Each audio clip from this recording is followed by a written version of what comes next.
The importance of discussion. Discussion is a key component in this class. You will be expected to participate in many types of class discussion. Some will be formal discussion and other times informal, where we just talk as a class. Today, we are going to complete a discussion through the use of what I call the fishbowl. Sounds pretty interesting, right?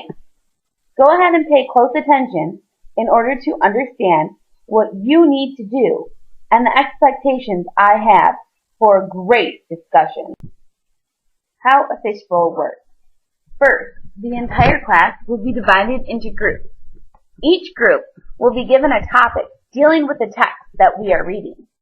While you are in your group, you should discuss your topic for a few minutes to get comfortable with how you feel about the topic, what your opinion or viewpoint is, etc. Then I will ask the class to put all of the desks into a giant circle with a small circle of about 5 desks in the center. The outside of the circle is like the fishbowl, which is where the entire class will sit, except for the one group inside of the fishbowl. When you are inside the fishbowl, you are like the fish.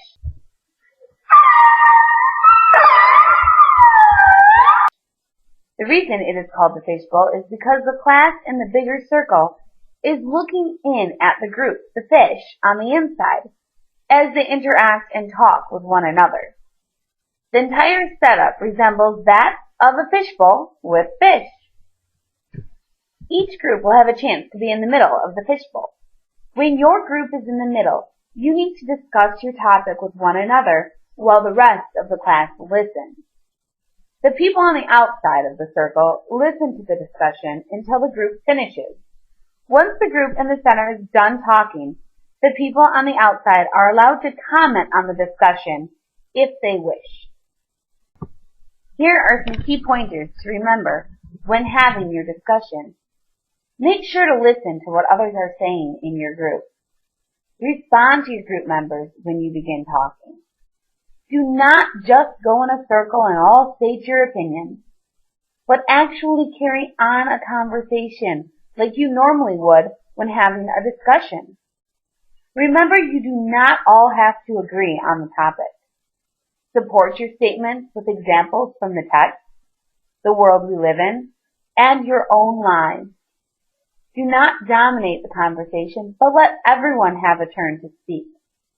Be respectful of others' ideas and comments. Be polite to one another. And always, always, always keep an open mind. If you're having trouble talking with your group members and wondering what to say when you want to jump in the conversation, here are some possible conversation transitions. I agree because. I disagree because. That is a good point.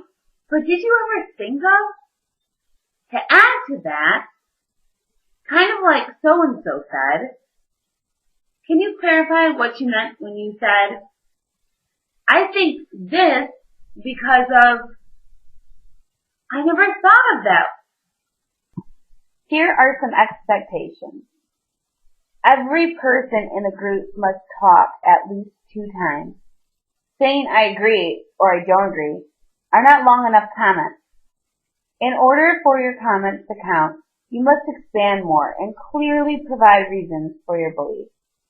Remember, you can talk more than twice. That is just the minimum amount of time. The discussion must resemble a natural conversation where group members recognize what other group members have said. Now, keeping all of this in mind and using your handout, let's practice. Are all of the fish ready? Because we are going to have a great discussion today.